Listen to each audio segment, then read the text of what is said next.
Support for WUWM podcasts comes from Potawatomi Casino Hotel Milwaukee, home to 24/7 excitement, dining, and an on-site hotel at 1721 West Canal Street. More information at potawatomi.com. From 89.7 WUWM, Milwaukee's NPR, this is Lake Effect. I'm Excurette Nunez. Today, we'll look at how the federal immigration crackdown is impacting children who attend Head Start. Then, we'll learn about the nation's longest-serving socialist mayor, Daniel Hoan. He'd gotten a UW degree, having never gone to high school. So his dad died when he was 13. His parents divorced, so he was hardscrabble. You know, he's kind of a Lincoln-esque quality to Dan Hoan. Plus, we'll chat with comedian Paula Poundstone about how she formed her signature audience interactions into her stand-up. You know, my act is a bit of a Prius.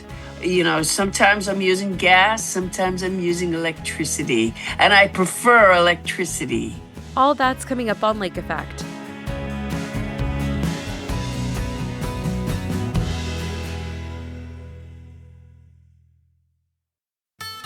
This is Lake Effect from 89.7 WUWM, Milwaukee's NPR. I'm Excurette Nunez. Thanks for joining us today.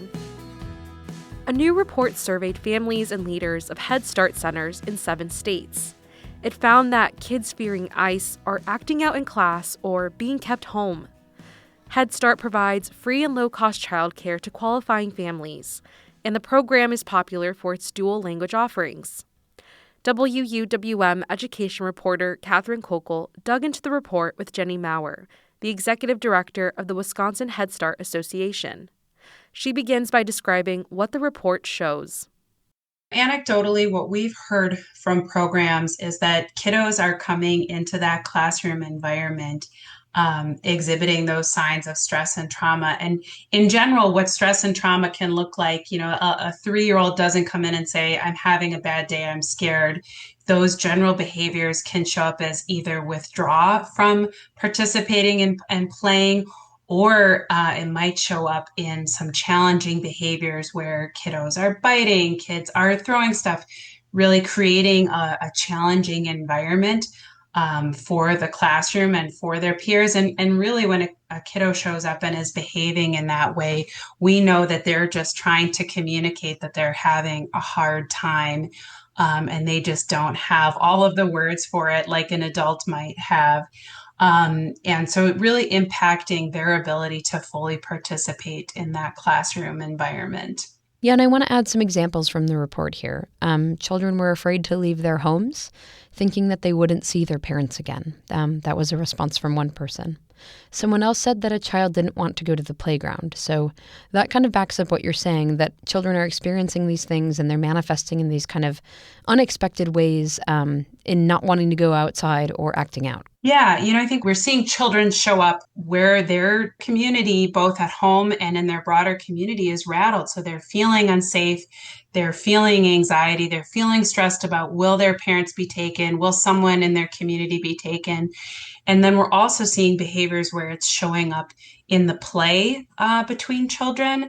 It was referenced in the report, a really heartbreaking story where I would describe it as children, you know, acting out play of one child saying to another child something along the lines of, you know, they're playing ice and, you know, someone's going to take away your parents. So as I think we can all imagine what it's like to be a little kid wondering if your parents won't be able to pick you up at the end of the day, if they won't be able to greet you on the bus, how terrifying that would be. And to hear that it's being acted out in play, in, you know, what should be a game of playing house or playing tag or playing make-believe, that children are acting out these types of scenarios. As a parent myself, it's just really heartbreaking that children are, you know, expressing that they're hearing these themes in their home, on the news, in their community, because, you know, a 3-year-old isn't acting that out unless they're really trying to process some really big feelings that they might otherwise not understand or encounter.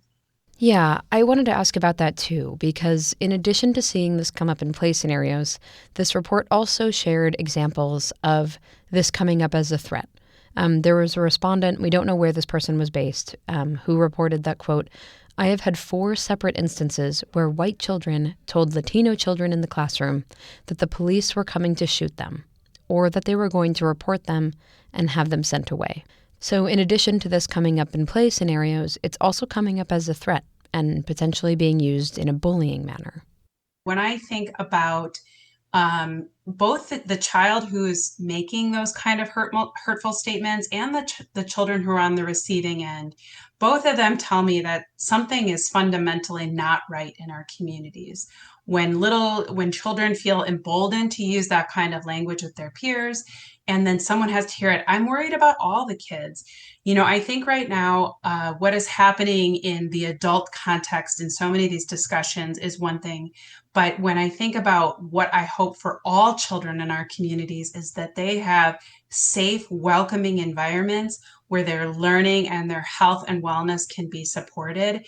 And it just really, really scares me, both for the entire community that Head Start is located in, and then for each of those children, because when you're processing those big adult emotions, it means you're having less time working on early literacy, less time learning how to be a caring and competent human in your community, less time brushing your teeth, less time sitting down and having a pleasant meal, things that really make Head Start special, because you're working through these big emotions again, whether you're the child who's putting them out there to another peer, or the child who's receiving them.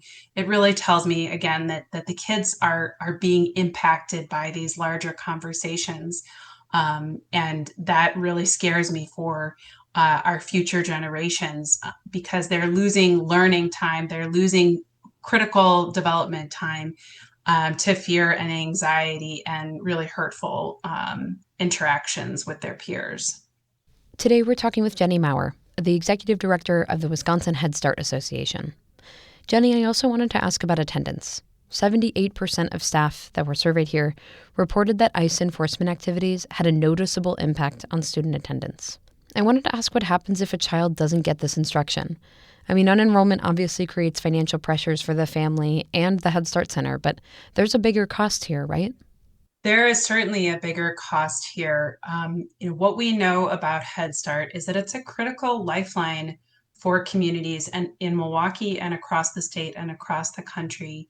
Head Start is serving some of our most vulnerable kids and families who have many competing challenges. And it's also simultaneously supporting a huge portion of our workforce to have a safe, welcoming, nurturing environment for their children to go to while they're at work. The majority of Head Start parents are working or are in education to expand their opportunities. So it's really those impacts cascade across the family, across the Head Start grantee, and across the program. And really the bottom line is that they're missing critical supports that Head Start provides. Because while Head Start is quality early care and education, or child care, with its largest program model, it's so much more than that. They're getting 2 meals while they're at Head Start. They're getting their teeth brushed. The family is getting all sorts of supports that really connect to their goals, whether or not that's identifying more stable housing, looking for job training.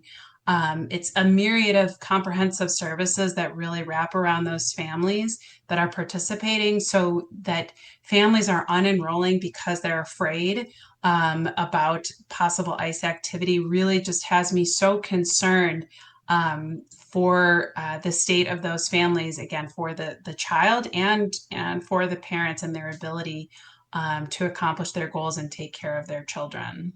I also just want to zoom out for a moment to say that this report points out that these impacts are not just on families of mixed immigration statuses or families that are concerned about immigration enforcement against them. This impacts the full population of students who are receiving services at Head Start. These impacts are for all kids. You can't isolate the impact to just mixed immigration status families. The classroom for our children, as we want it to be, is a community environment. And we talked about specific instances over the course of this interview, maybe between 2 children or impacts on families who maybe have a closer proximity to questions about immigration. But I just really want to reemphasize that I believe these impacts are happening to all children in the program. Because when, a 3-year-old shows up and is having fear and anxiety, they don't just say, I'm having a bad day or I'm crying and, sitting in the corner. Their behavior impacts their entire classroom. So that's all of our children. So these are impacts that are going to cascade and harm all of our communities. And it's really something that we should be vigilant to as a community-wide concern.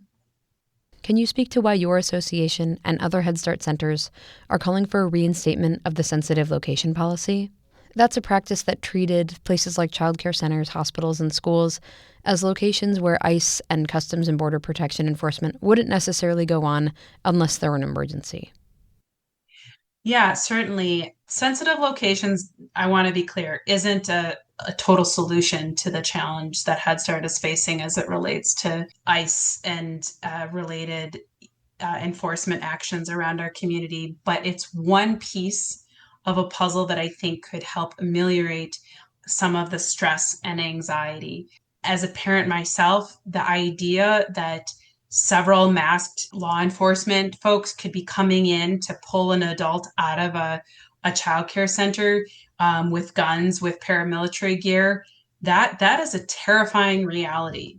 The buildings aren't built for that. Staff aren't equipped to triage those situations. And ICE is not trained on how and when to enter a childcare program, an early care and education program. It's just a bad mix. And it feels like an alternate reality that we have to articulate that, a heavy military presence in our early care and education environments is a bad idea. To me, it's a really common sense policy to say we don't believe that ICE enforcement should be happening in an early care and education Head Start environment, that guns plus children is a bad idea. That really feels like something that we could all agree on. And again, it's not going to fix all of the problems outlined in this report, but I think it would be helpful in drawing both a physical boundary to keep our kids and families safe and an emotional boundary of that there's something that is sacred and is a place where tons of children are gathering.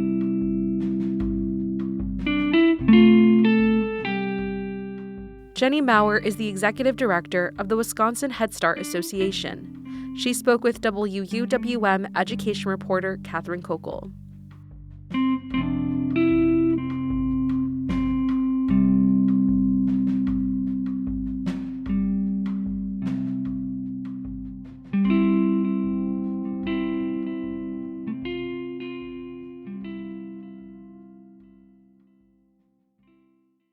Milwaukee is known for its deep ties to socialism. It was the first city to elect a socialist mayor and was the first place to elect a socialist to Congress. Last week, we learned about the city's first socialist mayor, Emil Seidel, and what he was able to accomplish during his short time as mayor. Today, we'll look at a mayor with a much longer tenure and how the party evolved during his time in office. In 1916, Milwaukee elected its second socialist mayor. He would go on to have the longest tenure of any socialist administration in U.S. history, serving the city for 24 years as mayor. And his time in office would be marked by many firsts, landmark accomplishments that made Milwaukee the envy of industrialized U.S. cities. But by the end of his time in office, the Social Democrats would all but disappear from the city's political landscape. That mayor was Daniel Hoan. Here's historian John Gerda. He'd gotten a UW degree, having never gone to high school. He was an adult special student. So his dad died when he was 13. His parents divorced, so he was hardscrabble. He's kind of a Lincoln-esque quality to Dan Hoan. Hoan had started his political career in 1910 as part of the Socialists' clean sweep in Milwaukee. He was elected city attorney and started working on a key priority for the party, cleaning up government corruption. Moneyed interests and companies still held a lot of sway in city government. Hoan set his sights on a company that had monopolized key utilities in Milwaukee, the Milwaukee Electric Railway and Light Company. It controlled the city's electricity and gas, as well as its streetcars. The socialists believed the utilities should be controlled by the public, not a private company. But the Electric Railway and Light Company represented just one entity among many that the socialists were targeting. The term that you always use in terms of what the socialists believed in governing is public enterprise. So enterprise in as red-blooded a sense of dynamism and forward-thinkingness as any capitalist, but for the public interest. And what that meant was practically public parks, public ports, public schools, public libraries. So those were all things that were part of the Socialist Party platform. The fight with the utility played out in both City Hall and courtrooms. But the Milwaukee Socialists had other issues to fix, including the city's water. As heavy industry had moved into Milwaukee, the rivers had become polluted with runoff and raw sewage. Even Lake Michigan had become contaminated, which was a big issue for the city's drinking water, as history teacher John Deisinger explains. The idea that you turn on your faucet, you can drink what comes out of your faucet, and it's not going to give you a horrible illness is something we like to take for granted. That was not something you could take for granted, even if you had running water in the early 1900s. That was a good way to give yourself a terrible infectious disease. And so this effort, here's this sort of theme with the sewer socialists, is this idea that if there's a matter of public concern, it is the duty and the responsibility of the city to speak to that through public expenditure and public effort. We're going to fix the water supply. Mayor Hoan picked up where Milwaukee's first socialist mayor, Emil Seidel, had left off, relying on expertise and cutting-edge methods for water treatment. The plan would take time, money, and, most importantly, property. It was a problem the socialists would continue to encounter. There were constant fights at getting the land needed for these improvements, whether those were parks, whether that was sewers, whether that was gas plants, whatever it was. There were constant squabbles over land. They set their sights on the lakefront, specifically Jones Island. But it already had residents, Kashubs, an ethnic group from Poland that had created an informal fishing village on the land. In a historical small walking moment, a familiar foe for the socialists had tried to evict the Kashubs decades earlier, the owners of the Bayview rolling mill. Here's John Gerda. So they claimed prior ownership of land going up to the end of Jones Island where the sewage plant is today. And that was contested in court by the Jones Islanders, and their guardian or their advocate was Victor Berger. So things being kind of circular here. The mill they didn't want to pay him. They just wanted to condemn that land and any victim. So it was war. Then finally, 1914, the city paid the islanders, and they left. The plant opened in 1926, and it came with the added bonus of creating revenue with a new product, Milwaukee Organic Nitrogen, known as Milorganite. Milwaukee became the first U.S. city with a modern sewage treatment facility, and the first city to sell the byproduct as fertilizer. It was groundbreaking. We were the first to do it. I think once you get past the idea of a sewage plant, anything goes. And what that is sort of the dried, dead bacteria that were used to purify the sludge. So I think to me, it was a very creative act of civic recycling. You take your own waste and you turn that to green dollars. With the redevelopment of Jones Island, the Hoan administration was also able to create the Port of Milwaukee in the outer harbor. The new port was necessary to accommodate the ever larger ships coming to Milwaukee, then known as the machine shop of the world. In a fitting tribute to the man who made it happen, the bridge that goes over Jones Island was named in Mayor Hoan's honor. But the Hoan administration's transformation of the lakefront didn't stop with Jones Island. For decades, the socialists have been talking about the need for more green space for the average Milwaukeean. Even before they came into power, the city had been working on acquiring land for the parks. But it was during the Hoan administration that everything came together under the guidance of the city's first socialist treasurer, Charles Whitnell. He was a landscape architect, a landscape planner by profession. And he became the secretary of the commission on both the city and the county. So he was the dominant influence on land use in Milwaukee from probably the 20s into the 40s. So he was as visionary as Emil Seidel, someone who believed devoutly, fervently, religiously in the need of public green space. So he wanted everyone to live within walking distance of a park. Under Whitnell's guidance, the city created one of the largest park systems in any U.S. city at the time, including 6 main parks that remain today: Washington, Riverside, Mitchell, Humboldt, Kosciuszko, and Lake. If you look at the 1923 map that Whitnell put together and today's park system, it's really pretty close, very close. So the result was today we have 15,000 acres of public green space, which is 5 times per capita more than the city of Chicago has. During his 24 years as mayor, Daniel Hoan had been able to transform the city's lakefront, clean the drinking water, and even create the first municipally funded public housing in the U.S. with the creation of garden homes in 1923. For a time, Milwaukee became a pinnacle of good governance, in large part thanks to Mayor Hoan. A lot of what he did was basically turn what had been a graft-ridden, kind of a boss-riddled society into a paragon of good government.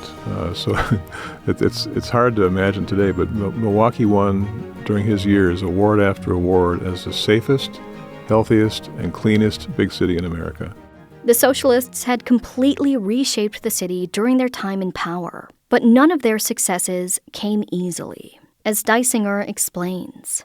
The socialist position in Milwaukee is always kind of precarious. They hold office for a long period of time, but it is always contested. This is a movement that has governing authority, has legitimacy, has a strong base, but they're fighting for it every chance they get. They are constantly embattled here. And global events had divided the party. By the time Hoan was sworn in as mayor, World War I was dividing the community. Ethnic Germans and Slavs who had made up the base of the Social Democratic Party in Milwaukee viewed the conflict very differently, and their pacifist beliefs had put a target on the party itself. Milwaukee's own Victor Berger became the first congressman convicted of espionage for publicizing his anti-war views. Despite continuing to win re-election, the U.S. Congress twice refused to seat him until his conviction was overturned by the U.S. Supreme Court. Berger is essentially barred from Congress, so Milwaukeeans elect him anyway. They send him back to Washington. He gets kicked out again. They elect him again. So it was kind of, I guess that says something about the Milwaukee electorate. They were not going to be told what to do. At the same time, there was the Russian Revolution, inspired by many of the same ideologies that had inspired the Social Democrats. Dysinger explains. There's a big split in the American Socialist Party. And the question, to oversimplify, is, are we for the Soviets or are we against the Soviets? And if you're for the Soviets, you join the Communist Party. And if you're against the Soviets, you stay in the Socialist Party. That does not protect the socialists from accusations of being communists. Most of Milwaukee's leading Social Democrats were staunchly anti-communist because they were anti-authoritarians. But this stance revealed another division in the party. During this time, the Milwaukee Socialists had been given the nickname the Sewer Socialists, inspired in part by the sewage plant they were so proud of.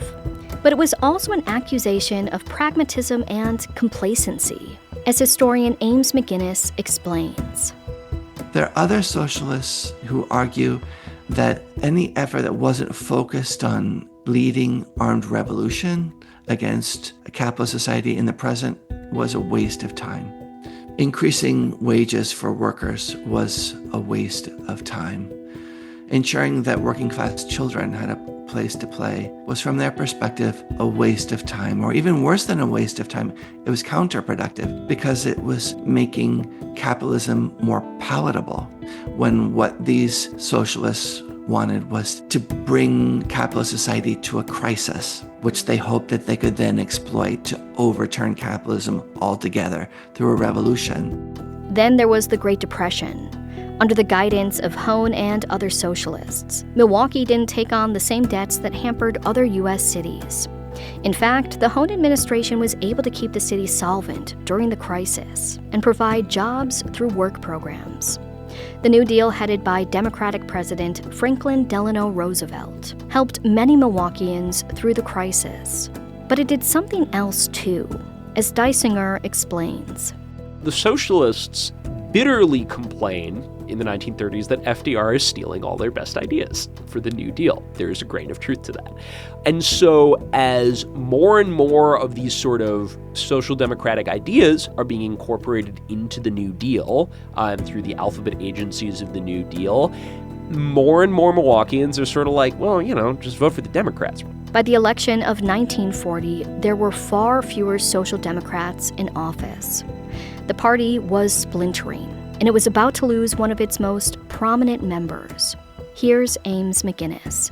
Socialist electoral fortunes kind of go up and down in this period. There's a brief zenith again at the very beginning of the Great Depression, but Daniel Hoan loses his last attempt to be reelected as mayor, and he loses to a conservative, quote-unquote, nonpartisan candidate, Carl Seidler. And Daniel Hoan then left the Socialist Party and became a Democrat. While Hoan's time as mayor was defined more by its successes than losses, he was never able to achieve one of his biggest goals when he first took office, bringing the Milwaukee Electric Railway and Light Company under public control. In an ironic twist of fate, the beating heart of the Milwaukee Socialists, Victor Berger, died after being hit by one of the company's streetcars. Today, that company is known as We Energies, and the fight to make it public has continued under a new group of socialists, the Democratic Socialists of America. One of the major campaigns of the DSA right now is what's called the Power to the People campaign, which is an effort to municipalize We Energies. Dan Hoan speaks at length about how he wanted to get the utility under the control of the city in Milwaukee, that he wanted electricity under the control of the city. There's many different court cases that kind of hang him up. He's not able to get full support in a referendum to make it happen. It just doesn't quite get there. Although Hoan left the party after his tenure, his work as mayor remains a testament to the Milwaukee Socialists' ambitions and accomplishments. His time in office saw the completion of many of the party's biggest goals for the city and redefined what life looked like for the average Milwaukeean. There's this famous picture of Dan Hoan on the cover of Time magazine about, supposedly the best mayor in America, and it says underneath, he gives all the credit to Karl Marx. And that was often taken as being sort of tongue-in-cheek, and to an extent it was, but to an extent it wasn't. I mean, the sewer socialists were socialists for a reason. There's a reason that they ran and governed as socialists and not just as progressive Democrats, because they essentially took the radical and Marxist analysis of capitalism and a capitalist society very, very seriously. And the efforts they made were to improve the lives of working people, but it was also to pursue this idea of a cooperative socialist economy. While Hoan may have left the socialists weren't quite done with Milwaukee. Join us next week when we learn about Milwaukee's last socialist mayor, how he literally reshaped the city, and what socialism looks like in Milwaukee today.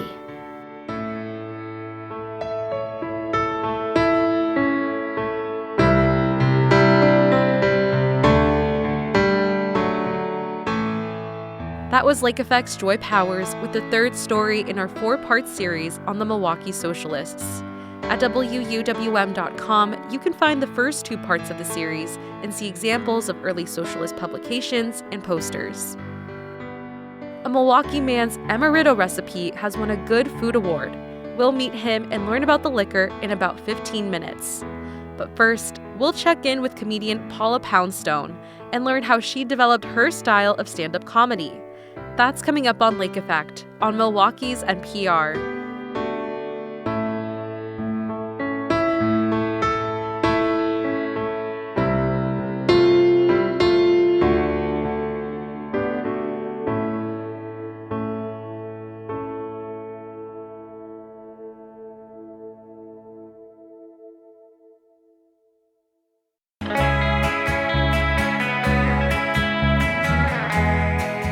You're listening to Lake Effect on Milwaukee's NPR.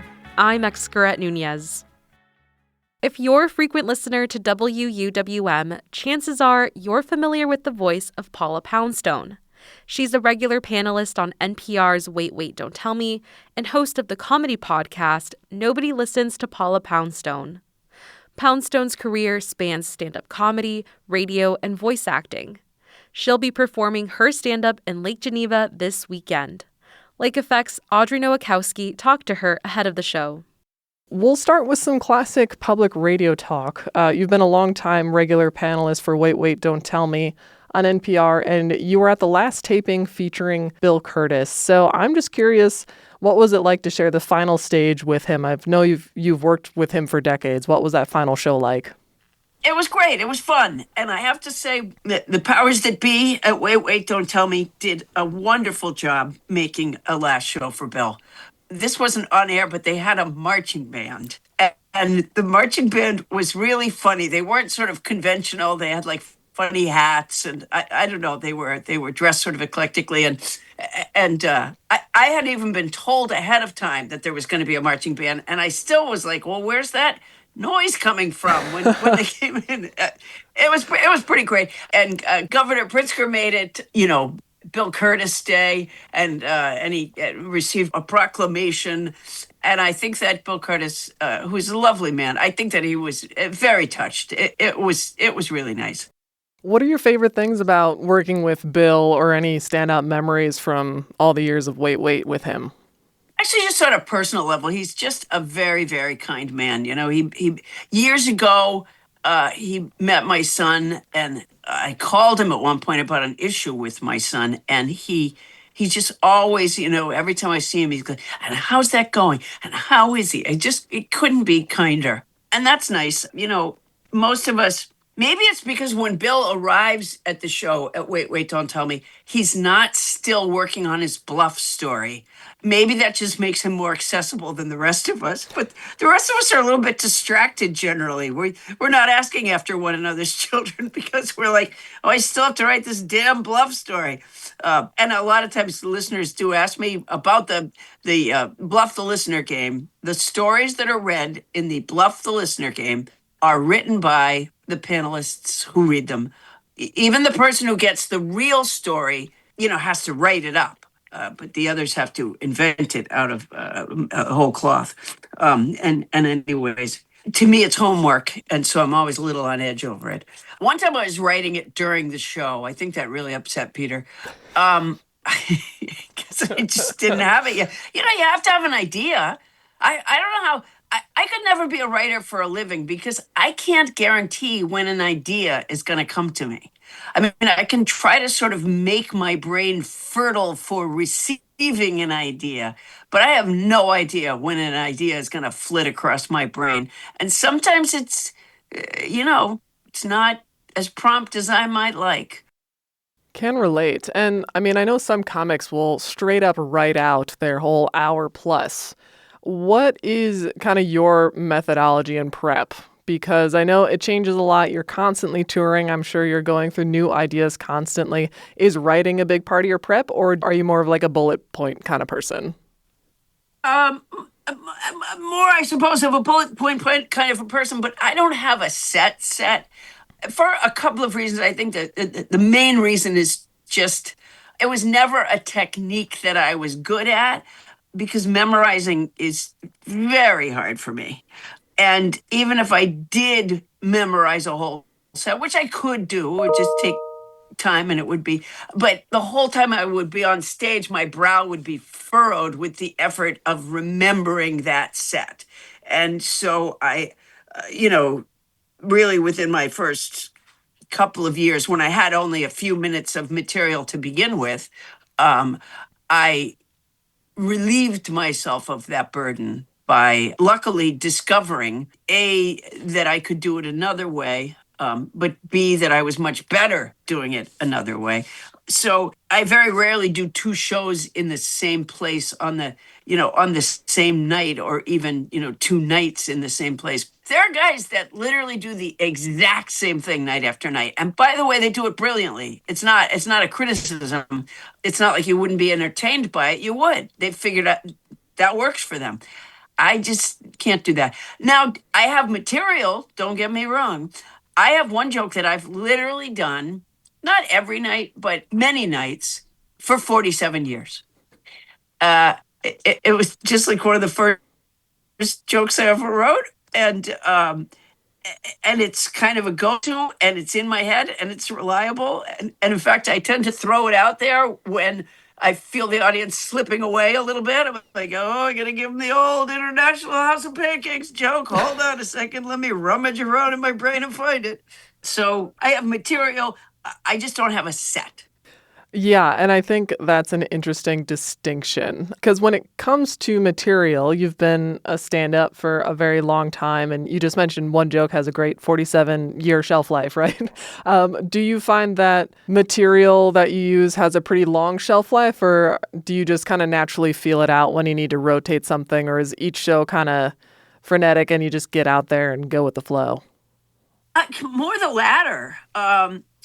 My favorite part of any night, and I used to think this was somehow undisciplined or unprofessional of me, because it really came from an undisciplined, unprofessional place, which is I would step out onto stage, especially in the very beginning, and despite, hours and hours of trying to memorize a 5-minute set, I would step out onto stage, and because I'd get so nervous, I would forget everything I meant to say. And I was forced, therefore, to just sort of make stuff up as I went along. And part of the way I did that was by talking to individual audience members. And again, when I first started doing it, I just, I felt like it was, an indication of how lousy I was as a comic. And then one day, I don't know, it just dawned on me that, wait a minute, that was really the best part of the whole set. And at which point I started allowing for that, not necessarily forcing it, but allowing for it. And now, so it's kind of my act is a bit of a Prius. Sometimes I'm using gas, sometimes I'm using electricity, and I prefer electricity. So yeah, that works pretty good. So what happens is, I'll talk to an audience member. I do the time honored, where are you from? What do you do for a living? And somebody will say something that reminds me of something else, and then I'm off in that direction. Most of the time, most of what I say with the audience member is unique just to that night. I had these managers years ago that used to encourage me, and a lot of comics used this technique back then, which is we all walked around with cassette recorders, and we would record our acts so that so that we could critique ourselves by going back over this tape of our acts. But also my managers used to say to me, well, if you invent stuff on stage, you want to be able to repeat it another time. I kind of feel the opposite of that. I feel like I like the idea that was just ours. Absolutely. And I mean, because this kind of connects with, in my opinion, how well you do crowd work, whether it's on stage connecting with an audience or using your platforms. I think that you're a stand-up that has a unique skill to connect with the audience, because sometimes when there's crowd engagement, it can really kind of tank a show. But I just want to tell you, yours is the most impressive I've seen in real time. Oh, that's very nice to hear. Thank you. I started out in Boston in 1979. And this was a period where there was sort of a renaissance in stand-up comedy. The form, obviously, of stand-up comedy has been around, since we were in the caves, I assume. But audiences had sort of lost interest in that form. And so it got reignited right around that time. And it's funny because we were all doing, to some degree, our version of what we had seen on, The Tonight Show. And so there was this tendency to have, and I think audiences were doing what they thought audiences did too. Because sometimes you'd go on stage and people would shout out stuff at you, and clearly they believed they were supposed to. They weren't trying to be mean. They just thought that's what they were supposed to do. And I don't know where they got that idea, but you're not. That's not what you're supposed to do. But anyway, so everybody went on stage armed with heckler lines. And somewhere along the way, some of these people decided that the heckler lines were so good that they wanted to be heckled so that they could use their heckler lines. And it just set up this ridiculously adversarial relationship between the audience and the comic. I don't know. It was just sort of the wrong path. But I literally was the only person I knew who didn't do that. I didn't want to have that relationship with the audience. I like talking to audience members, but it's not mean or antagonistic. It's fun. In fact, sometimes people come up to me and they go, "Oh, I saw you years ago and you picked on me." I go, "Picked on you? I don't pick on people." I go, "We had an exchange." But now sometimes people will say to me, "Oh, do you remember the night of the blah, blah, blah?" And I'm like, gee, I don't. And that's partly because I think from stress, I'm losing my memory, but also just too many years now. It's too much to organize in my brain any longer. Well, we're all thankful you're keeping at it and touring, and people in the Lake Geneva and Milwaukee area will be able to see you very soon. But for today, Paula, thank you for joining me on Lake Effect. Thank you so much. It was great talking with you.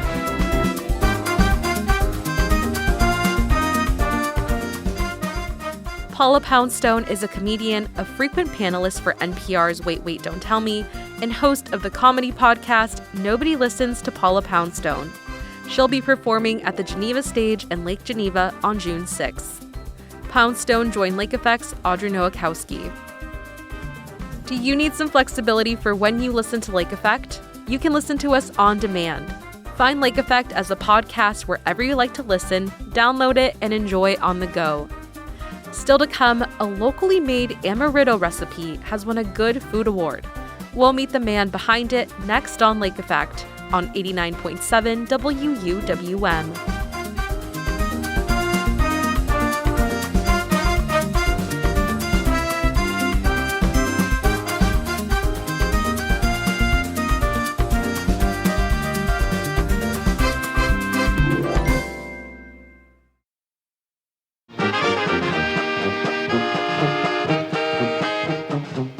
This is Lake Effect on 89.7 WUWM. I'm Excurette Nunez. Have you ever had a sip of something award-winning? Washington Heights resident Anthony Scalabrino's amaretto recipe has won a Good Food Award. It's a national prize that recognizes excellence and sustainability in craft food and drink. And as WUWM's Mayan Silver reports, he can thank his Sicilian grandmother for the recipe. Like to join me for some amaretto? Anthony Scalabrino is at his sampling station at Liquor Guys in Wauwatosa. He's draped a large gold and black banner in front of his table that says Oak City Amaretto. And on top of the table is a row of bottles with a caramel-hued liquid inside. Sir, would you like to join us for some amaretto? It's my grandmother's recipe out of Milwaukee. Do you like sweeter, almondy? It's smooth, not too sweet. Scalabrino's pitch is enough to nab Nick Malio, who's swinging by the store for some beer. Give it a shot. Yeah, please, literally and figuratively. Thoughts? That's very smooth. Yeah, lots of almond. Yeah, the cherry and cherry. Of carameling up front, and then the apricot and almondy on the back end. Yeah, very, very nice fruit profile. It's yeah, very good. Thank you. People often drink amaretto liqueur straight up or in mixed drinks. You can put it in your Mai Tais, you can put it in your Old Fashions, you can put it in your Manhattans, you can put it in your Tom Collins. So it goes with gin, it goes with rum, it goes with brandy, it goes with whiskey, it goes with everything. Scalabrino's Amaretto Company is a finalist in the spirits category of the Good Food Awards. There are more than 230 finalists nationwide. He's one of 4 from Wisconsin. Scalabrino founded Oak City Amaretto in 2017 in Raleigh, North Carolina. It's known as the Oak City, so that's where the name comes from. 3 years ago, he kept the name when moving with his wife to Milwaukee's Washington Heights neighborhood. But the Amaretto, it came from his grandmother. What you have here is my company. It's my grandmother's Sicilian Amaretto. She made this at Christmas time. You can actually see her face on the side of the bottle there. Grandma Scalabrino had moved from the coastal cliffs of Sicily to the Midwestern metropolis of Grand Rapids, Michigan. And she had a lot of quirks, including an affinity for polka.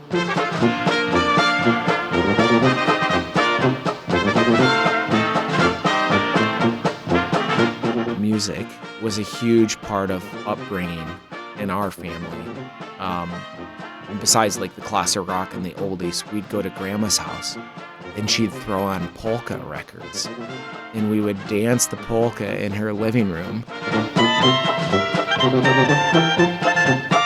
The origins of her amaretto recipe are a little hazy. I don't know if she got it from somebody else, a friend, a family, or something, but she would just make it at Christmas time and put in a bottle for Dad and Uncle John, and they loved it. My dad never drank anything. I maybe saw him drink 2 beers in his life, and he would drink the amaretto after dinner or with friends. Scalabrino has stayed pretty true to her recipe. I think she used table sugar, so I used the raw sugar instead, is the only difference, but the proportions and everything are the same. Scalabrino's amaretto uses all natural ingredients. The amaretto is not aged like a brandy or a bourbon. He uses a grain-neutral spirit, so a corn-based vodka base, where the coloring comes from the sugar, not caramel coloring. The mixing is done locally at Central Standard Distillery. There's a mixing tank with a heater that makes what's essentially a simple syrup. Once it cools down, they add the extracts and alcohol. Bottling sounds a little something like this. An assembly line of bottles gets transported to equidistant spouts to be filled with liquor. The bottles are filled up, capped, and eventually labeled and boxed. Multiply this by about 2,000 cases per year, and it's a hustle, but Scalabrino is able to make a living. Currently, he's selling at grocery and liquor stores in North Carolina and Wisconsin. Did he ever imagine that this would be his life? Not at all. No. I think I was more built for this than working for anybody else, honestly. I wanted to... So I was a pilot in the Navy for 9.5 years. I wanted to fly since I was 7 years old. Went to an air show in Muskegon and when I was a young kid, and I knew a lot about the aircraft and stuff, and that's kind of what I latched onto. But even when Scalabrino went off to the Naval Academy for college and didn't really have much time for anything, he made the point to call his grandma every Sunday. And I'd talk to her for about 30 minutes, and we'd talk about the Lions. I know, boo, whatever. We can both hate the Bears. So we'd talk about the Lions. She knew a lot about them. She saw the 0-16 season. She didn't see the good seasons that we had recently, but yeah, we were best friends, I think. Grandma Scalabrino lived until age 90 and passed away in 2010, Scalabrino's senior year at the Naval Academy. Did she give you any pieces of advice about aging?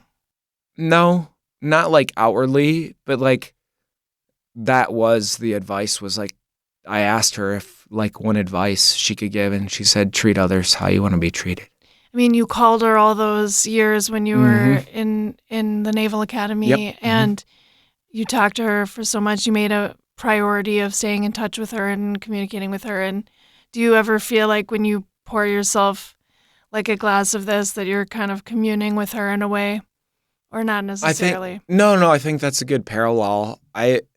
You probably give me too much credit for what I'm doing. I think there are moments when I have that. I think it's easy to get lost in life and just like grinding to do the next thing. And I'm the worst offender of not slowing down and appreciating the wins or the things. But yeah, I've, talked to her, prayed to her. You got me tearing up a little bit. I really like it. It's smooth. Back at Liquor Guys, people keep popping by the sampling stand, including Linda Tischer. She stopped by after visiting a friend at the Lutheran home and was open to Scalabrino's pitch. I'll stick some in coffee. And orange juice. Yes.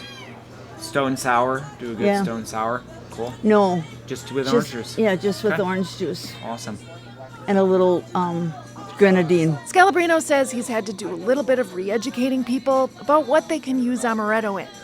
He has recipe cards for pound cake and other baked goods, and says you can substitute amaretto anywhere you use vanilla or almond extract. Ice cream, coffee, yeah, on your waffles Pink if you want squirrel. to. Pink squirrel, yeah.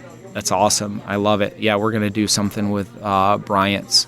Do some special class and the OGs of the Pink Squirrel over there. And as Nick Malio says as he finishes his sip of the amaretto, along with bourbon, at the sampling stand at Liquor Guys. Yeah. Well done. Thank you. Cheers to Grandma. Appreciate it. For Lake Effect, I'm Mayan Silver. Part of this.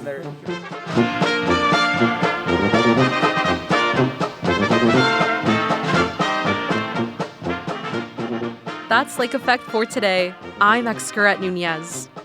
Audrey Nowakowski, Joy Powers, and Sam Woods join me in producing Lake Effect each week, with help from Graham Thomas.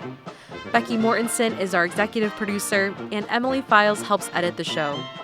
We also heard from Catherine Kokel, Mayan Silver, Maria Peralta Arellano, Susan Bentz, and Eddie Morales from the WUWM news team this week. Jason Reevy is our studio engineer, Valeria Navarro Villegas is our digital operations manager, and Trepper Shep wrote our theme music. If you missed any of Lake Effect this week, you can find all of our conversations at WUWM.com. And if you want to take the show on the go, you can download the Lake Effect podcast wherever you get your podcasts. Thanks so much for joining us today on listener-supported 89.7 WUWM, Milwaukee's NPR.